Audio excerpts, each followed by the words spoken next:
Good morning, everyone. It is April 20th, 2024, and there's quite a few roses blooming this morning, so I thought I would do a little video. I've got my buddy here, Luigi, who always joins me. Here is Colette, a beautiful climber. This is her second year in my garden, and I've got 3 here on these trellises, and they're just starting to bloom. There's quite a lot of buds all over her. Let me come over here and I'll show you these blooms. Oh, and look at this, guys. This is a mix of Pompanella and Climbing Pinky. Absolutely beautiful. Right now, Climbing Pinky is in bloom. Pompanella hasn't quite opened up yet, but there's a lot of buds coming. Okay, let's focus on Colette. Do one thing at a time here. Isn't she lovely?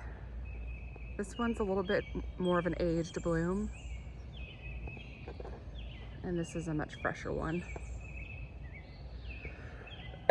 Excuse me, the pollen count is really high today. Oak and hickory, sycamore, pine, you name it, but me and hickory don't get along so well. So I might be coughing every now and then, as this just fell on my shoulder. But isn't that a lovely bloom?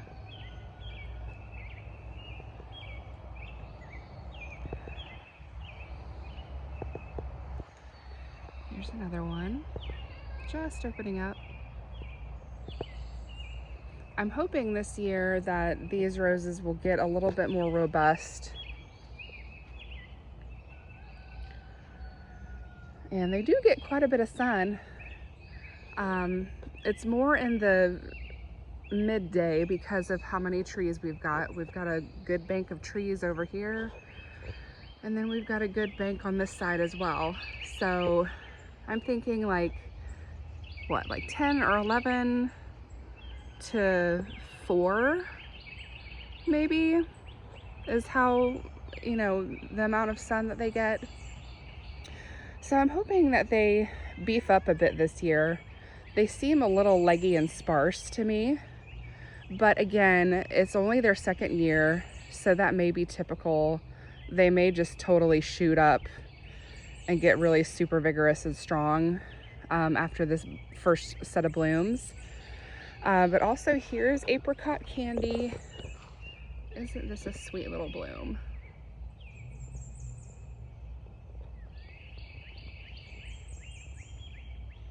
So pretty.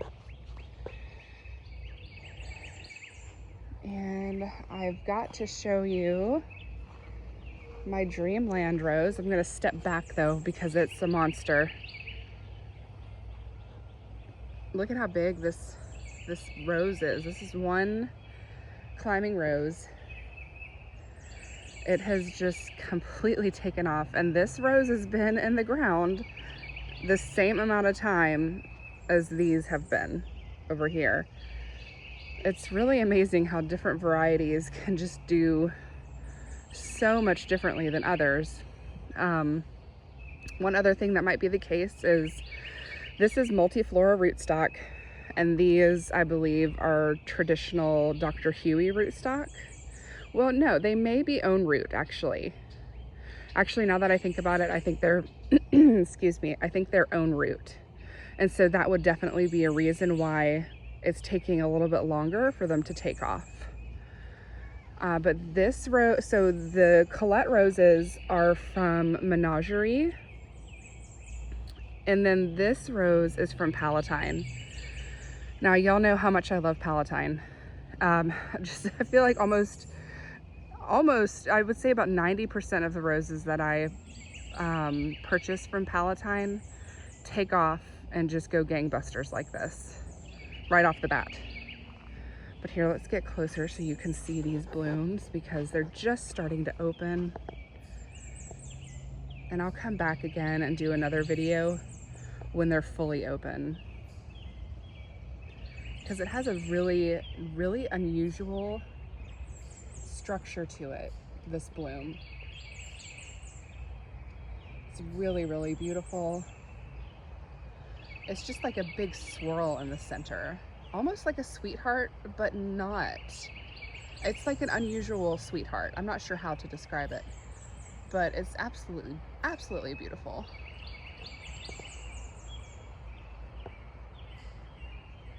And there's just buds all over.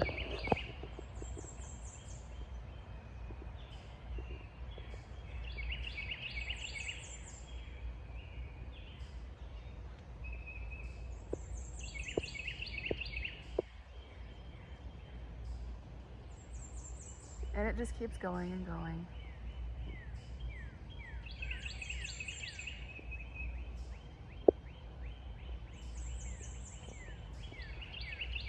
Let me get on the back side as well, because there's a bunch on the back side.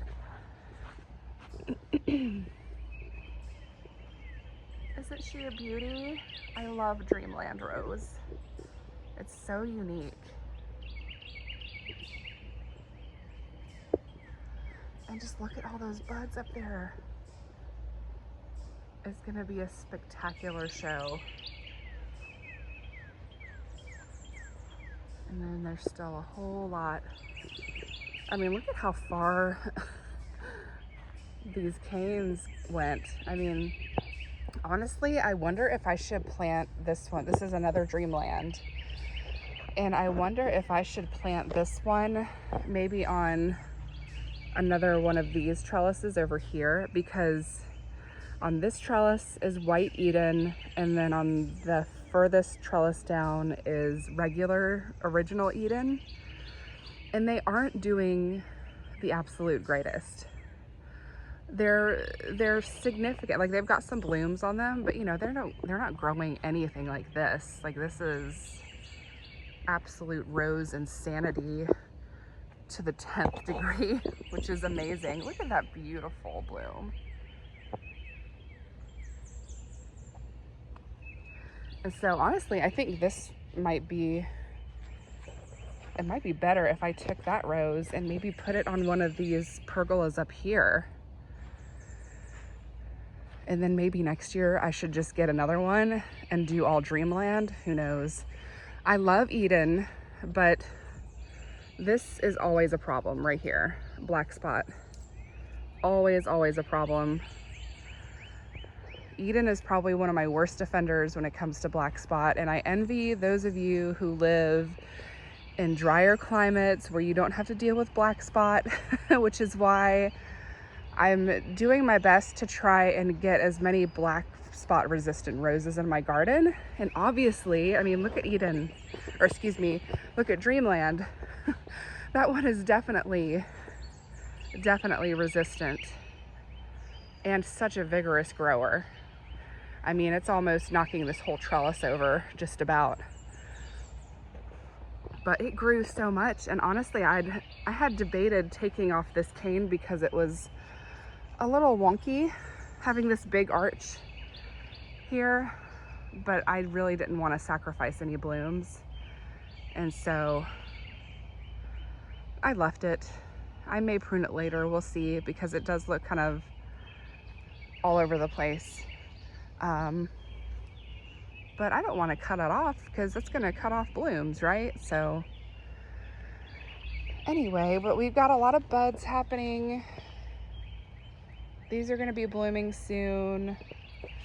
In this bed, we've got Leonardo da Vinci, Windsor Castle Wedding, Amazing Grace, Bolero. This one's struggling a bit. This is French Lace. Here, this rose is just going absolutely bonkers, which I love. It's called La Fontaine aux Pearls. And the one that's doing equally as well behind it is Courage. And this one right here is Moonlight in Paris. It's about to bloom. And these other ones in here have struggled along a bit. This is Over the Moon, which is really struggling. And then this one down here is Anne Vanderlove, which has, I thought it died, but it came back and it's got some blooms.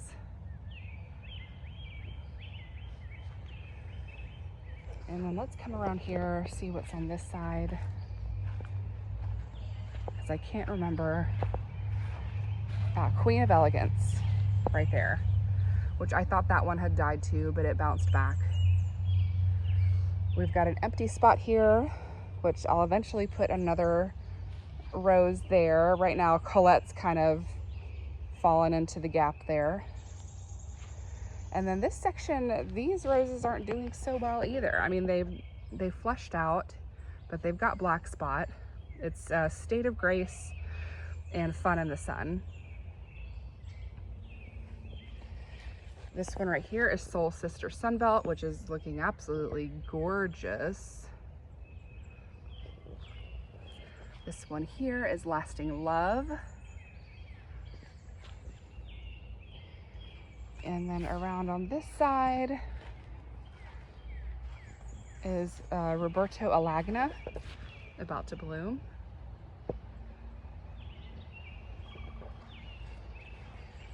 And this one here is called Palatina Traviata.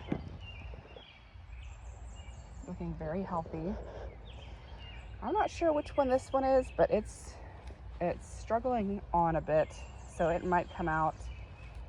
And then this one here is Golden Unicorn, which does have really pretty blooms, but it does have some black spot. And Colette has a little bit too. So again, but it's an own root rose, so I think that we just need to give her some time.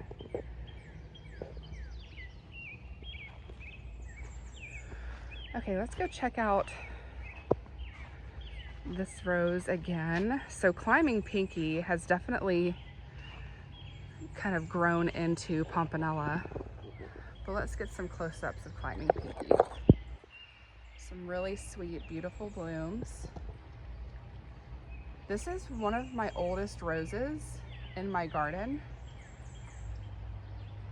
Probably one of the first roses that I purchased. And I got it from Heirloom Roses. It was just a tiny little band rose. And when I got it, I was like hugely disappointed because I was fairly new to rose growing, you know, about 9 years ago. And when I saw it, I was just like, what? This is so small. And I paid, you know, quite a bit for it. I'm not sure exactly how much they sold banded roses for back then. But, you know, back then I had a much tighter budget. We had just moved into the house. And so, you know, there's a lot of expenses when you move into a new house.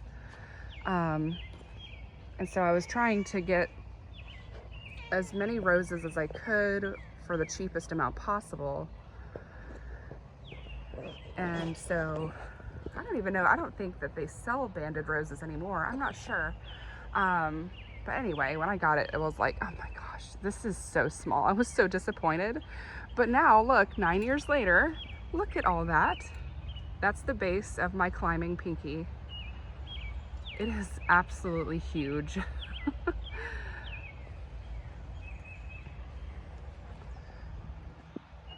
And it completely takes up this whole corner of the garden. I had this up closer to the house, but when we built the pool, I ended up putting it here to just completely fill in this corner space. And the kitties just love coming under here and sitting here. They feel like it's their little protected spot.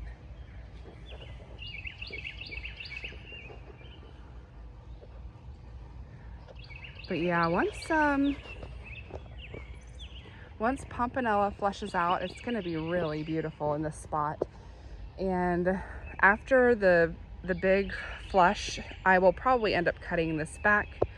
It's gotten a little crazy, a little out of control, and I need I need the grass to be able to get some sun, and right now it's not getting any sun there. So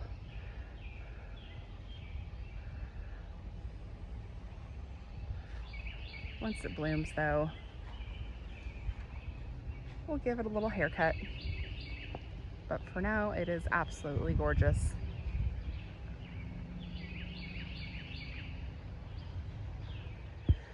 Okay, so Scott and I were working really hard yesterday. We went to Home Depot, got the rest of the edging, and completely finished out where we wanted it to go. And tomorrow we have some natural stone being delivered, where we're going to line this pathway with natural stone.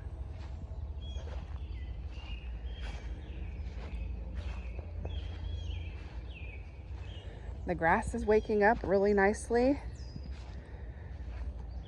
We've been watering it every day, sometimes multiple times a day, but we've also been getting some really good rain.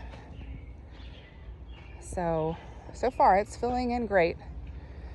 We finished off that edge and this edge. And I did do some planting in this bed yesterday. We brought in some new soil. And I forget which hosta this is, but I took one hosta and turned it into 8 plants. All of this was one hosta. I would have had 9, but I accidentally broke a piece off. But I think that's so great. That's one thing I love about hostas, that you can, grow one for 2 or 3 years and divide it and get so many plants. And I really like how the bluish green foliage of this hosta contrasts with this Japanese maple here, as well as the greenery of the grass. And I also took my Japanese princess out of its pot. It was needing to get into the ground. And so I thought, what, this will be a good spot for it, I think. So we'll see how that does. And then this grouping here, I believe this is called drinking gourd hosta. This was one plant, and I divided it into 3. So that should fill in nicely. And here's another hosta that I divided. This is called stained glass. It was 1, and I turned it into 3. So it's really nice to be able to do that. You get more plants. Oh, and then look at drinking gourd over here. There was 5 little babies. Isn't that fun? So we are really sore after doing all this. The edging wasn't quite finished over here, and it was not finished here, but we completed this section right here. And here is my new hedge of popstar hydrangeas. Hopefully this year, now that they've got irrigation and water every day, they're gonna do really well. And then we planted more autumn ferns to really fill in that spot. And this section I am still working on, trying to figure out if I want these here. I think I'm pretty sure I'm set on having these here. This right here is silver bouquet lungwort, which, if I remember right, it's got these really pretty blue flowers. And then we've got some, what is it called? Southern shield ferns back behind that. And then right now, this is a Jurassic gold wood fern that I just have sitting here. I'm not sure if I want it to go here though. It may need to be in a shadier spot. This spot right in here gets a good block of sun because of this gap here. And so it's a little tricky to figure out what can go here Um, these hostas seem to be doing all right. So maybe what I should just do is move these hostas forward. And obviously you can see I can divide them. So maybe I should just put a whole bunch of hostas in here. Those are guacamole hostas, so I think they can take the sun a little bit more. But like this hosta back here is called, let me think. Empress Woo. This is an Empress Woo hosta. And I think it just needs a little bit more shade. And I think it's kind of planted close to another guacamole there. It doesn't really have a lot of room. So I may just need to move that one to a different location. Like for instance, this is another Empress Woo, and already I feel like it might just get a little too much sun here. I think it needs a little bit more protection. So those are probably going to be moved soon.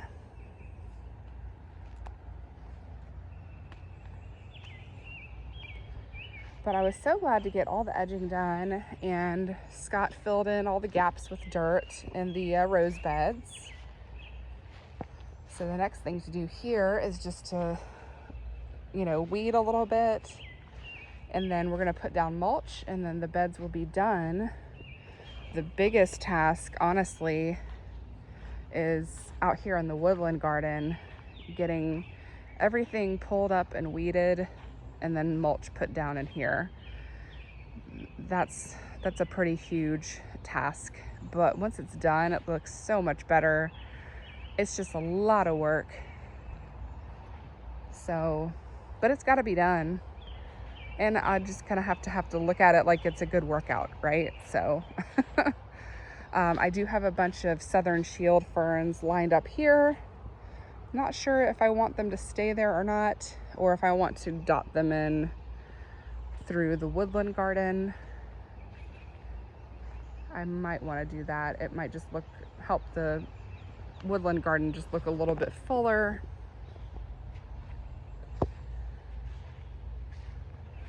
And in here, lots of weeding that needs to be done.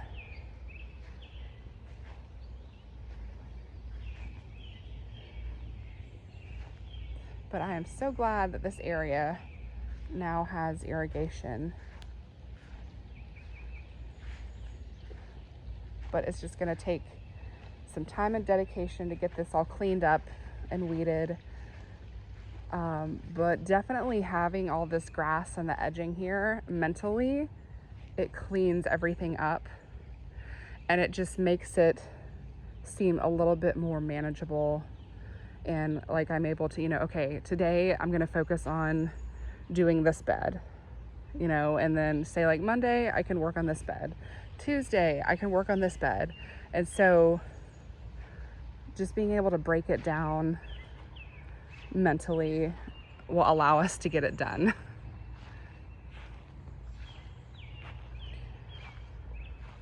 But it sure is nice to be able to walk these pathways. Oh, and look at this beautiful bloom right here. This is the Impressionist. Isn't that absolutely gorgeous? I am in love with this bloom. It is so, so pretty. It doesn't have much of a scent though, which is fine. But, oh, I just love it. It's such a beautiful color and so ruffly. I'm really excited to see this one take off. This is another one from Heirloom Roses, own root. So we just got to give it time. There's another Impressionist right here.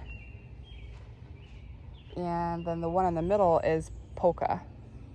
And these are all from Heirloom Roses. Right here is Mill on the Floss, which has leafed out nicely. It's got, a few blooms on it, but nothing too spectacular. And then this one right here is Louise Clements. Oh, and then back here are those Costco roses. As you can see, This one has pretty much died out. And this one is not looking the greatest either, even though it does have some blooms on it. But I believe this rose is called Granada.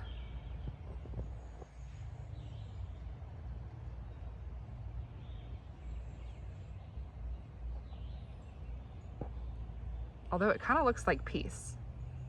So I'm not really sure if I got the proper rose that was labeled, but it sure is beautiful.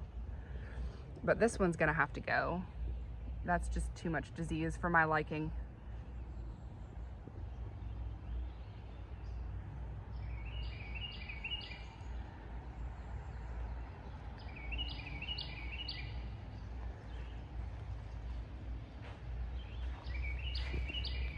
The Sweet Mademoiselle rose is up here, doing great. I can't wait to see those bloom.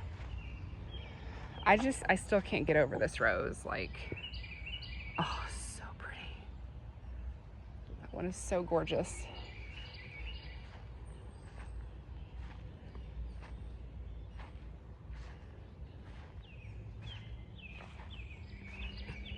And then there's a lot of buds on this, these two Princess Charlene de Monaco roses.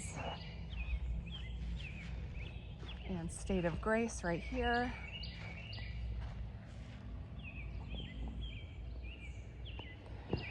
Boscobel. This is so typical of Boscobel for me. It's got some great buds on it that are about to open. And then look at all the black spot on the lower portion of the rose. Oh, I get so frustrated with David Austin roses in my garden. They just don't do very well here. But I keep trying. But I've said that I am not going to buy any more David Austins. Whatever survives in my garden at this point will survive. But I'm totally done spending money on them. This one's Carding Mill, which is about to open. And then you can see this is Eden on the trellis, which has got a lot of blooms, but just like a whole bunch of leaves dropped. Kind of like the same issue with Colette over there. So I don't know if I should take this one out after it blooms and then maybe put it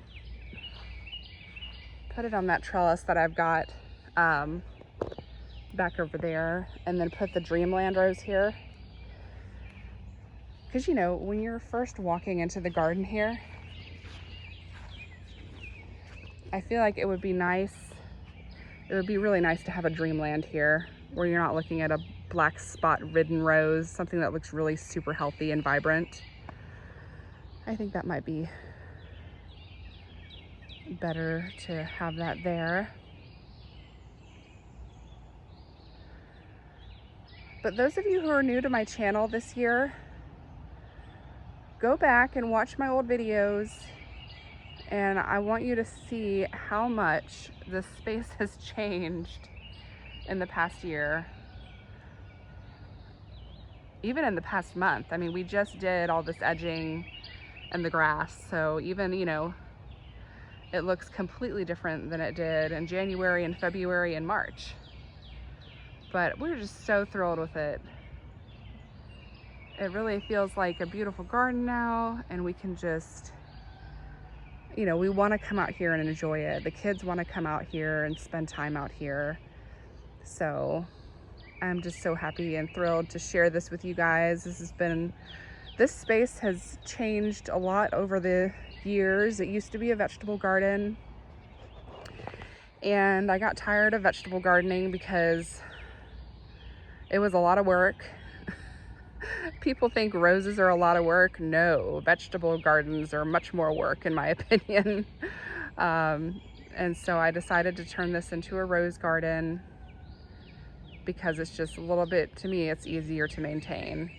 But you know what? Guess what? If we ever need to have a vegetable garden for any reason, the apocalypse or whatever, we can rip out rose bushes and we can plant food. So I've had some people say, oh my goodness, I can't believe that you're, you know, planting roses. Aren't you worried about food cost? And you know, I know there's some doomsday preppers out there, which is totally fine. Doesn't bother me. But hey, the structure's here, so if we ever need to do that, then we've got it. But for the meantime, I'm gonna enjoy my roses, enjoy my flowers, because that's what brings me joy, and it is definitely my passion. All right, so I think that's really it. Oh, here's my Lady Ash. It's about to open.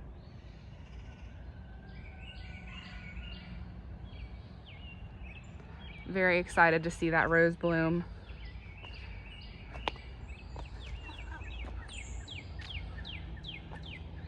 But yeah, I think that's really it for today. I can show you a couple more of these here. This is Star of the Republic.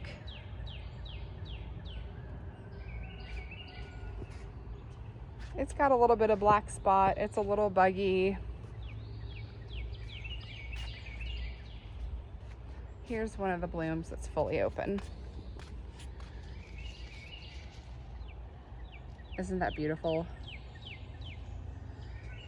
It almost reminds me of Evelyn, so I am a fan. Except this one doesn't die on me like Evelyn does, so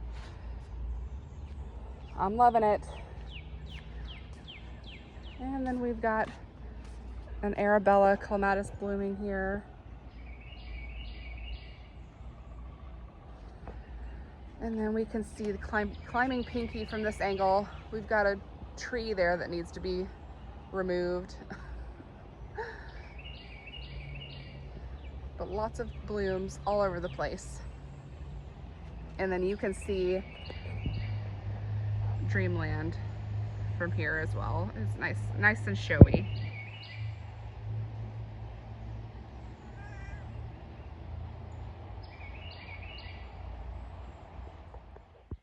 Olivia is, I would say, in full bloom right now.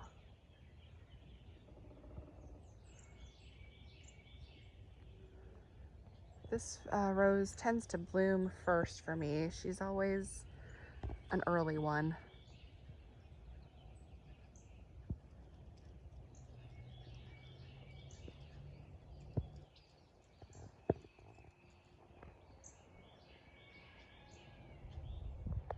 Still a few to open up on this side though. But the top is just covered.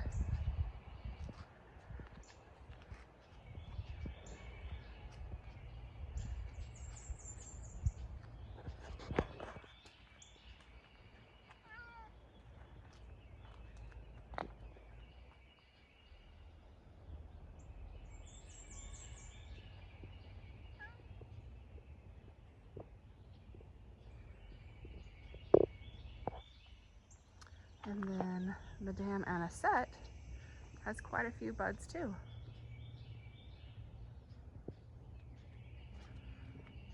But she's a little bit further behind than Olivia.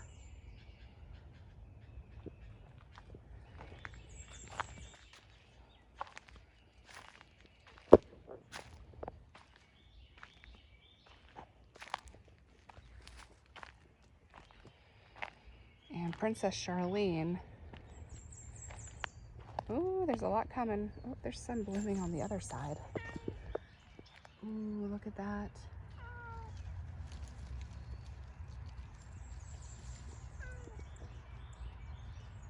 Let's see if I can get a hold of this one.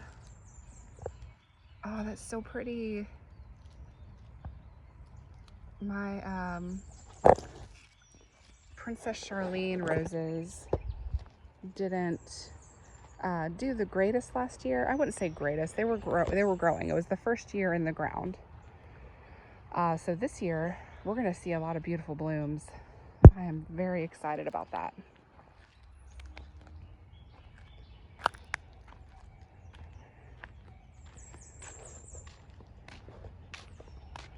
Lots of pretty blooms on apricot drift.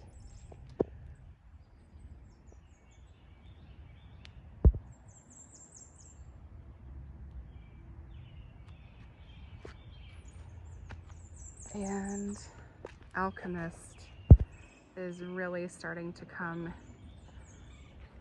out and show us some beautiful stuff.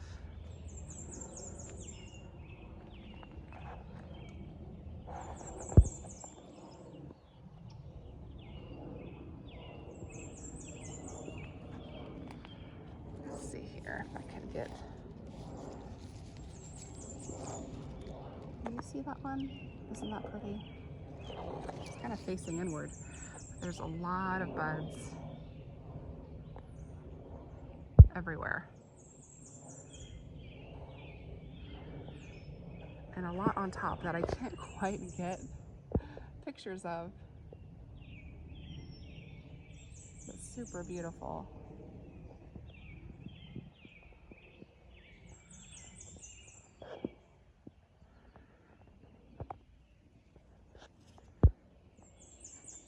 These cats, they love munching on this cat mint. And of course, I mean, it's called cat's pajamas, right? Why wouldn't they be munching on it? Both of them. This just cracks me up. More of Alchemist, just on the other side.